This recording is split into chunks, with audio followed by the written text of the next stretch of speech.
Welcome to another edition of Motivational Sundays with Kevin and Friends.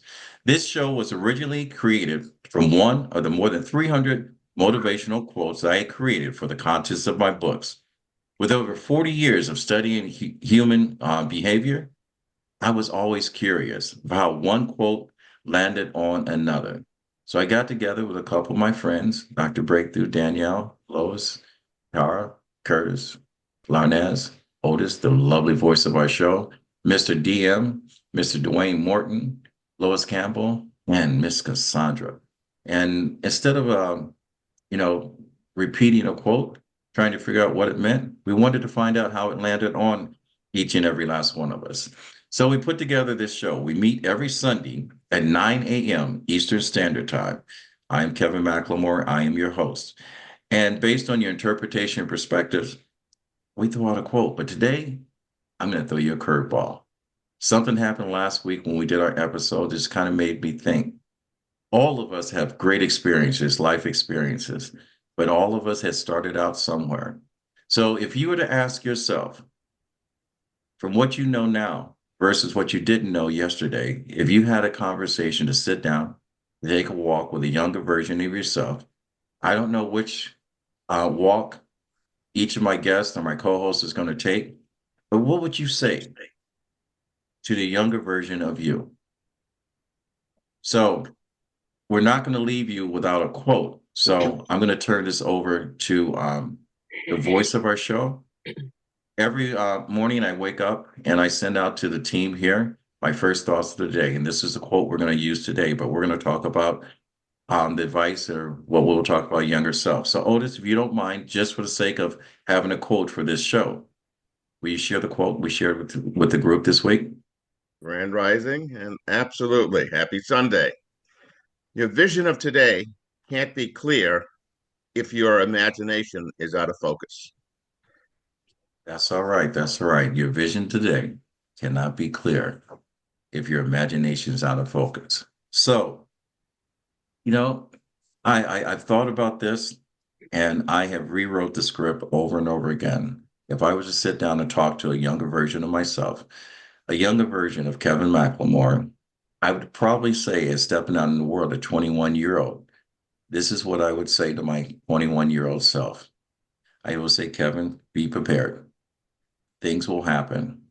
Some of your closest friends and family will betray you or let you down. Everything in life that happens for a reason. You may not understand it at that moment, but you'll be able to deal with it. Things will be okay. You will figure it out over time. I would say to my younger self that every day is a challenge. Embrace it. Don't run away from it. Every mistake you make, every setback you have is a lesson in life that you will learn. These are the tough lessons that will help you get through the rainy days, the hot days, the cold days, and the days that you just want to pull the sheets over your head and say, I want to forget about today. I'll set it up for tomorrow. I'll say to my younger self, trust your gut, believe that you deserve more, keep to your faith, and if all else, be prepared and keep moving forward. I hope the younger version of Kevin McLemore gets this message. Do not edit it. Don't rewrite it. Just trust it. So, with that said, that's what I would say to my younger self. So I'm just curious, Lois Campbell, if you were to talk to Lois, little Lois, what would you say to yourself? Hi guys, thank you so much. It's so funny you say that, Kevin, and it's nice to follow you because I have written exactly what you said. So I'm 61 years old, and so I'd say to my younger self, maybe in my 30s, because that's when I thought I had a career. I was married with two kids actually, so had a home. But I just say to my to that age, that lowest, be prepared for the unpredictable because the unpredictables in life, including people, even your family, because things change. And just to, at this age now, just to embrace the aging process and embrace what you have now, and look back to um the ups and downs that you've had. I have three grandchildren, so the aging process for me is beautiful, and things change quickly. So really embrace life, enjoy what you have every day, have a vacation, keep smiling. That's my MO, and be prepared for the unpredictable. Lois, thank you. All right, little Lois, way to go. And when we talk to little Lois, we're going to talk to young Mr. Curtis Battles. He has done so much great things in this life. I can't wait to see the advice he would give himself. Happy Sunday to all. It is always a joy to be with you folks. So I think the advice I would give to my younger self is to always be fearless, to be able to go and look at opportunities and just jump into them. Don't be overthinking about how it might not work out, or what is the challenges, or oh my goodness, can I do that? And just have confidence that God has given you the skills, and it is that time and it is your time to move to the next level. I can think of times in my life where I have stopped myself from blessings that might come my way because I was concerned or afraid that it wasn't going to work out. And if you just let it go and let it flow, that it will get you to where you need to be. And that you will have that breakthrough that our one of our pastors of Sunday, Dr. Breakthrough, would say, is that it's deep inside of you. The God has given it to you.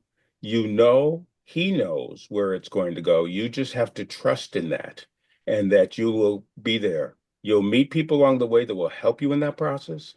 You'll meet people along the way that may be naysayers, but don't listen to those outside voices. Your imagination and how much you can think and how big of the world you can have, and that positive mindset every day is what will get you to where you're supposed to be. And that is how I would speak to my younger self. Right. Breakthrough. Stay focused. Way to go. Miss Tara. All right. A younger version of yourself. Good morning. Good morning. How you doing? I'm good. I've thought about this question a lot, actually, throughout the years. I've always thought about this question because as an adult, you come to different crossroads in your life, and you think back on it later. If I had done this or done that, if I had gone to the right or the left, how would my life have turned out? And for me, one of the most pivotal decisions that I made was I got married young. I got married at 21. And I've often thought I've had a great life. I don't take away from my life. I had a great life. I had great marriage, great kids. But a lot of what I wanted to do was put on hold or made more difficult because I got married young. So what I would tell myself is wait until you are in your 30s. The same thing that I told my three daughters. You need to know yourself better before you combine yourself with someone else. And for me, I was growing and learning myself as well as my partner. And that was ultimately how we grew apart, because the more mature you are, the more you understand yourself, the better you are at picking your future partners. And sometimes we pick people who are good for us or good in that season of our life, but not necessarily later in life. So what I would tell myself is put yourself first instead of what you think you need to do to appease other people or family members. I grew up in a religion that believed you waited until you were married to engage in physical contact. So I got married young because I didn't want to be outside of what my religious beliefs were. And I should have waited and got married. I should have either waited and got married or went ahead and did it and not cared. But I didn't grow up that way. So I would tell my younger self, choose yourself first, and wait.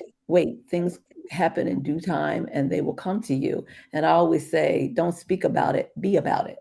And that's what I try to do now. I'm almost 60 and I feel like I'm living my best life now. But I think all the time if I could go back to 14 and start again with all I know now, I'd be richer than I am right now in life. But I'm happy. And that's it. Queen, I'm going to tell you, you are richer in this life, and I know how happy you are. And for those of you that are listening to these shares, wait is a good idea. We have to learn delayed gratification. We're in an instant society, and it's destroying that society. So thank you. I'm going to take away. I wrote down wait. Dwayne Morton, a younger version of yourself. Yeah, I know you've gone through some stuff, got the Michael Jordan thing behind you, played basketball on the next level. What would you tell your younger self? Yeah, so for me, I would say I would go to 7 years old. I was always told that I was special for my mom and my aunt.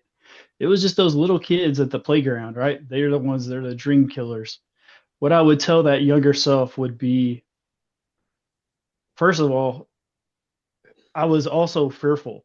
I was around a lot of fear, so I also had people projecting their fear on me. But what would happen was teachers that I was around, they would tell, or even family members, they would tell me things, and it was because they weren't able to do it.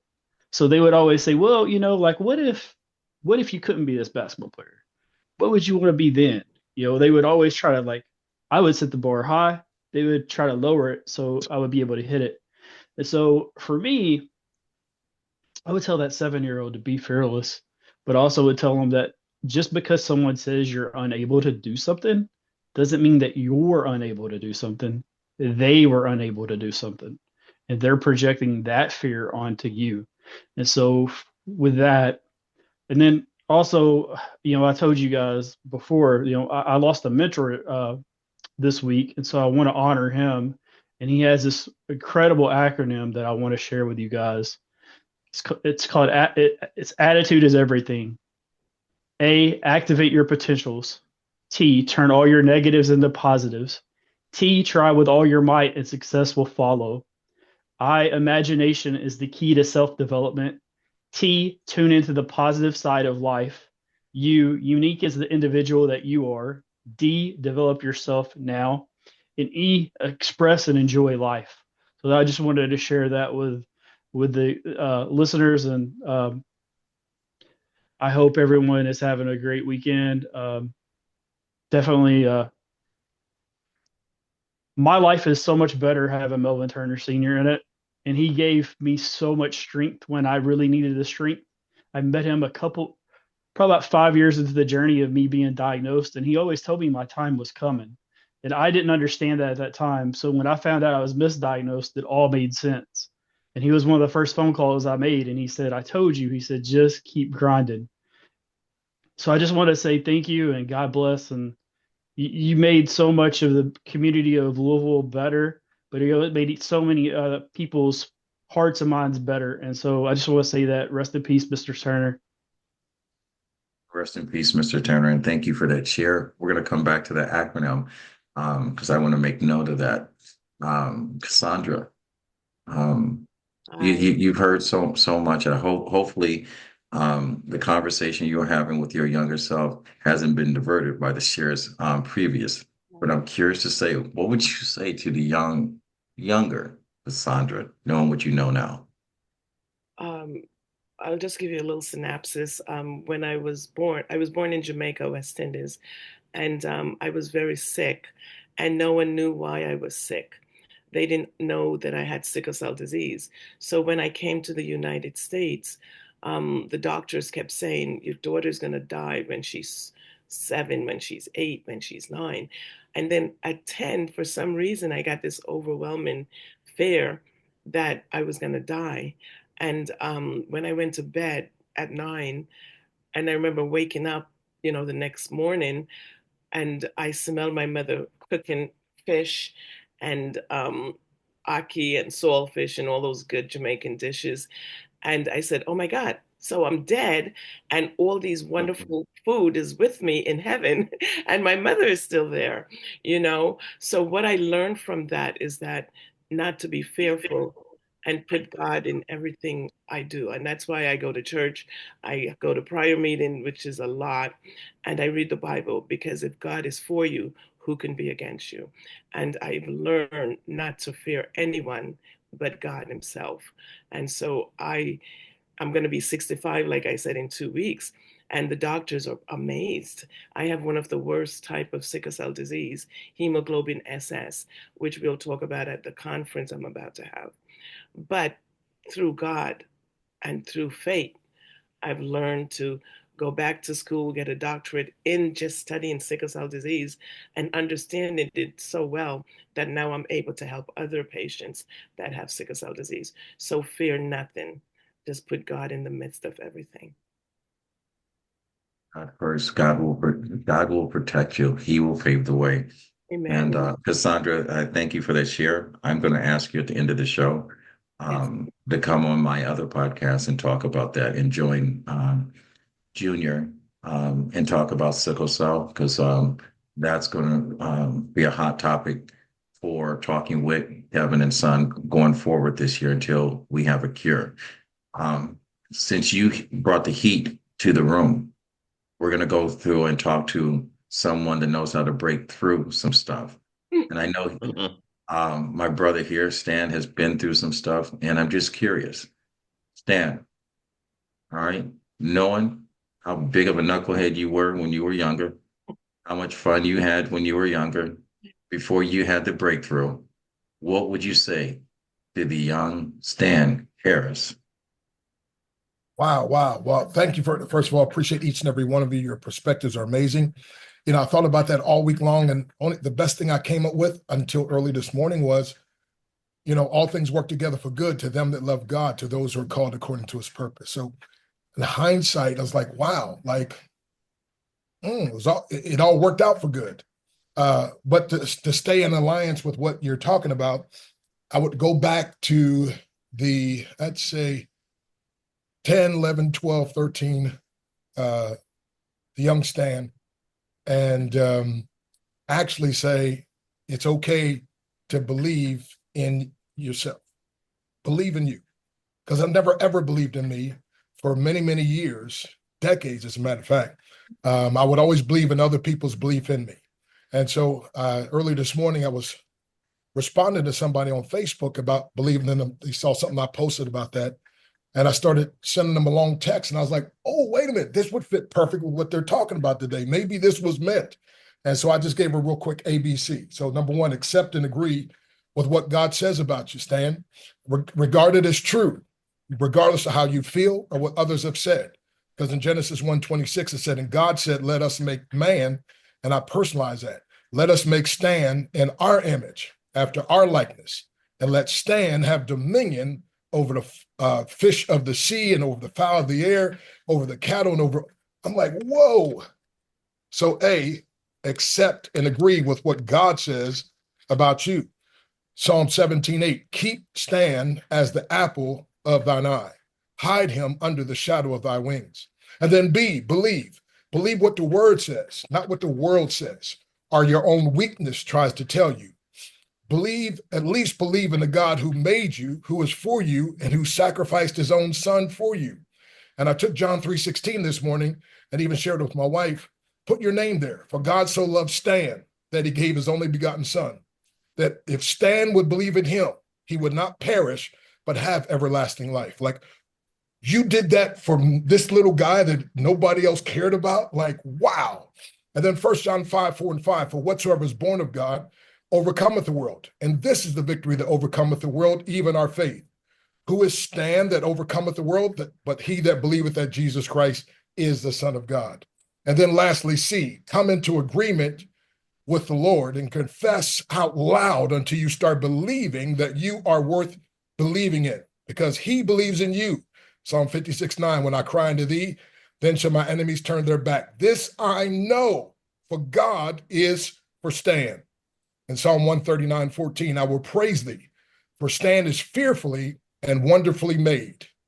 And so I would say to my younger self, believe in you. I hope your younger self, when he gets to this age and sees this playback, that he confirms that he believes in him, in himself, believe in you. So, Danielle Colvin, all right.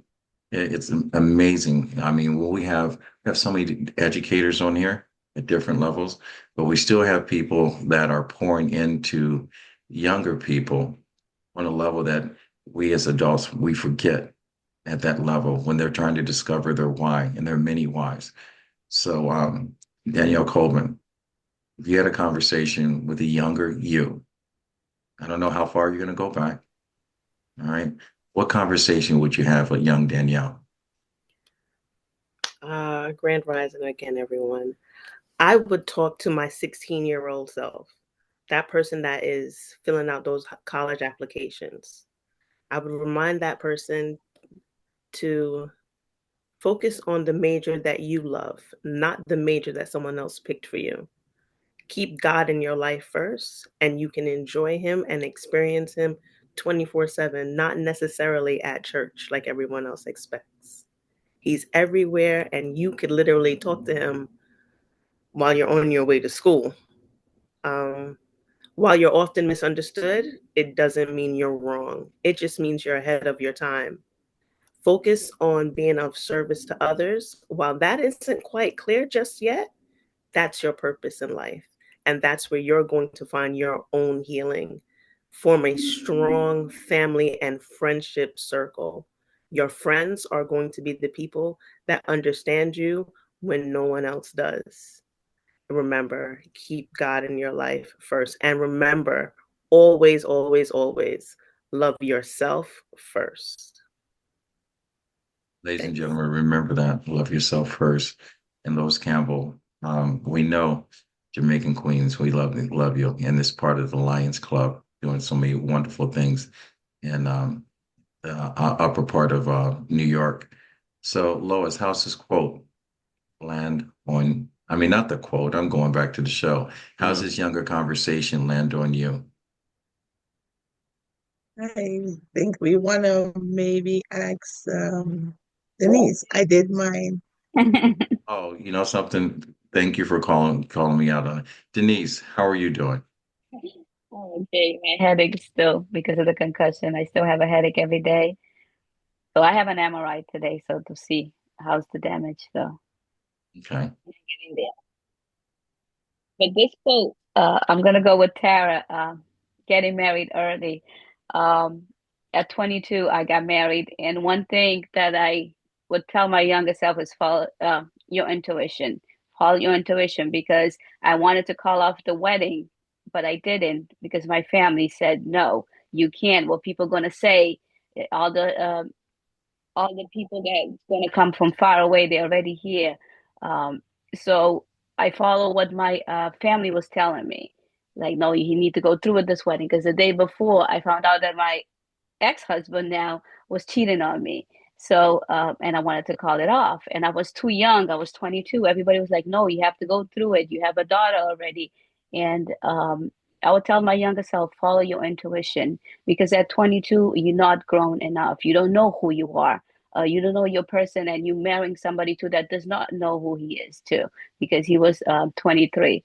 So it's like going back to that. If I had followed my intuition, I love my life. I love my children because I have two beautiful children. That's something like from my marriage that I cherish every day because they my everything. But at 22, I didn't know who I was. I didn't know what woman I was, like who I wanted to be, like what I wanted to do with my life. And after being married for 6 years, I lost myself because I didn't know who I was.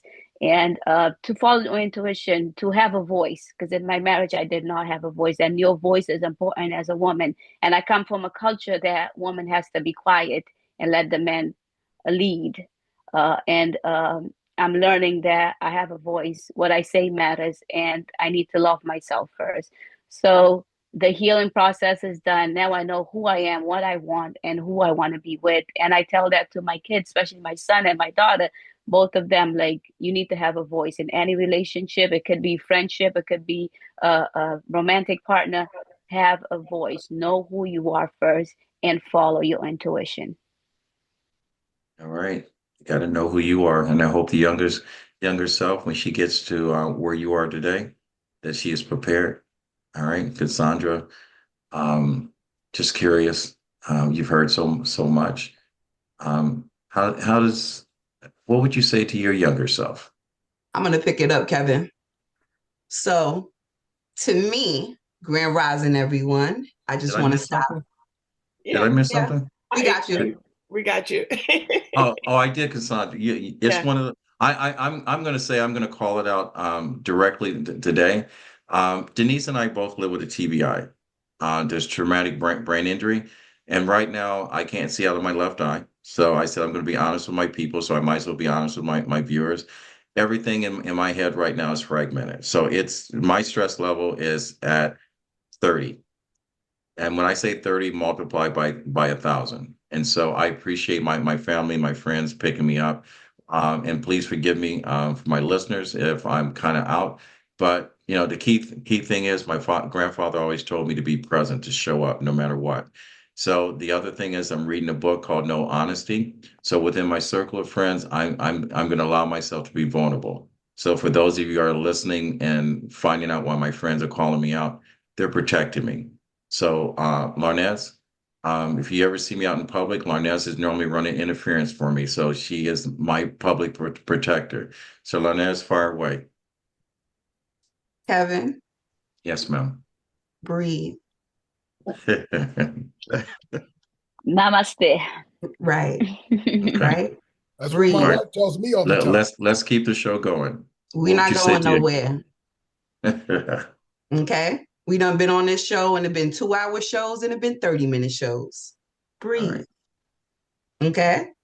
All right. So, Grand Rising, everybody. I want to say happy birthday to Naeem, even though you're not here. I love you and I'm sending you my love. And I text you this morning already. So, happy born day. Wishing you many more. I know I'm going to see you around me many more. So, I just want to say that.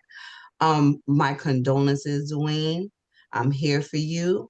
And as you were speaking, I saw your mentor holding you up. So all the emotions you feeling is him just reminding you how important you are in his life. Okay. Now to speaking to my younger self, I went to 8. Like, first things first, keep on being that bright, curious kid who always is asking why. You're going to grow up and realize that those questions, that curiosity, are exactly what makes you unique. And I know sometimes you feel a little odd and maybe you feel like you don't fit in perfectly, but guess what? That's exactly what your superpower is. Listen, you're a light. You are chosen. You don't allow individuals around you to dim that light. Don't be afraid to speak up, even if your voice is shaky or if people tell you that you're too much. There's no such thing. Your energy, your opinions, your big heart, all of that is worth protecting and celebrating. Also, every time somebody tells you you can't, let it be your fuel to prove that you can. You're strong. You're smart. You have a lot of love to give. And baby girl, keep on reading those books because your imagination is going to take you so far. So be patient with yourself. Trust your intuition. Trust your gut. And when I say trust your intuition, because you connected to the Most High and he talks to you, listen and wake up and take your time. And there is no rush. Life is a journey and you'll have ups and you'll have downs, but the experience will help you grow into the woman you're meant to be. So at 8 years old, the best gift you can give yourself is be exactly who you are. Loud laughing, big opinion, silly dancing, and everything wrapped in one. I promise you, You are enough. And that's how this hit me. Right. And thank you for that share. I hope your 8-year-old Larnez is getting the message, because I'm going to tell you, I know the bigger version of Larnez, and she's wonderful. All right.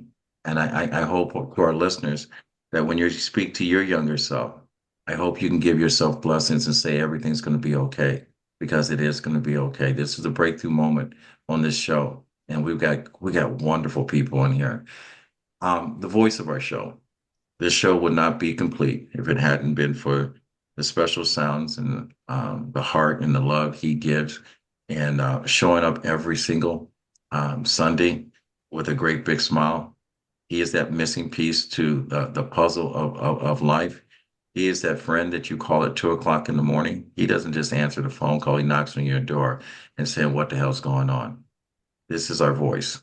Mr. Otis Spencer, when you speak to the younger version of yourself, how far are we going to go back, and what would you say? Now we're going to go back to the teens and then maybe up to the 20s or 30s.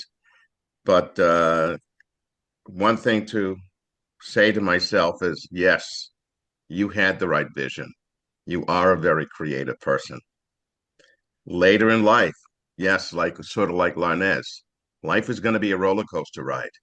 You're going to be put into good situation and bad situations. But what you're going to do is learn from those bad situations to make your future self be even better. You need to listen, or you should have listened to your mother. She was the one that was trying to guide you of how to handle your finances, but you wouldn't listen. So as you get older, yeah, you're going to struggle, but you realize what you should have done before, because your version of then was live for today and don't worry about tomorrow. But yet you are a very caring person and you're out there to help others. You're on the right path. All right, ladies and gentlemen, we have made this show very personal today. And part of the reason why we made this personal is because that's just what we do here. We share, we allow ourselves to be vulnerable. We're living in troubled times. We question what today is going to be and how tomorrow's going to be. But we live right now in the moment. And every person that has shared a conversation with the younger self has lived through a certain part of history. This show, from the time that we brought it up, we made history. At that time, there were only 700 something thousand podcasters registered, and less than 1% Black. This month is the end of Black History Month, but it's the beginning of Black history, because each and every last one of us have shared something that is now part of history. The key thing with understanding our history is being open to listening, open to learning, acknowledging that what you've heard is true without defending a position that you don't have. You know, I welcome every single guest that's been on my show from the beginning to present time. I welcome to share. And I welcome the fact that you guys look out for me and allow me to be vulnerable. All right. That's something you can't do in everyday life, because people are coming at you. Kevin, Yes, ma'am. did I hear Curtis? Because I don't think I heard Curtis. Yeah, we heard Curtis. Oh, so look, So- I don't got nothing so- wrong with my brain, and I forgot. Someone hit you in the head too? Well, anyway, I lost my train of thought. So anyway, is that we meet every Sunday at 9 a.m. Eastern Standard Time. I hope that we said something that you connected with. If you haven't connected with yourself today, connect with your younger self. We meet every Sunday at 9 a.m. Eastern Standard Time. We're probably the only podcast where we welcome anyone with a positive attitude to come on the show and be part of the show. All I want to do is say thank you. My grandfather always says, Larnez, hopefully since Naeem is not here, you'll help me out. When you get to a point in life you can help someone out, he said it's your duty to do so. And with that said, he said, reach one, teach one. And with that said, We fade to black. fade to black and we're out. Until sure you next come time, back. ladies and gentlemen. What'd you say, Dr. Breakthrough? And make sure you come back. Make sure you come That back. part. All right. Thank you to everyone. Until next week. All right.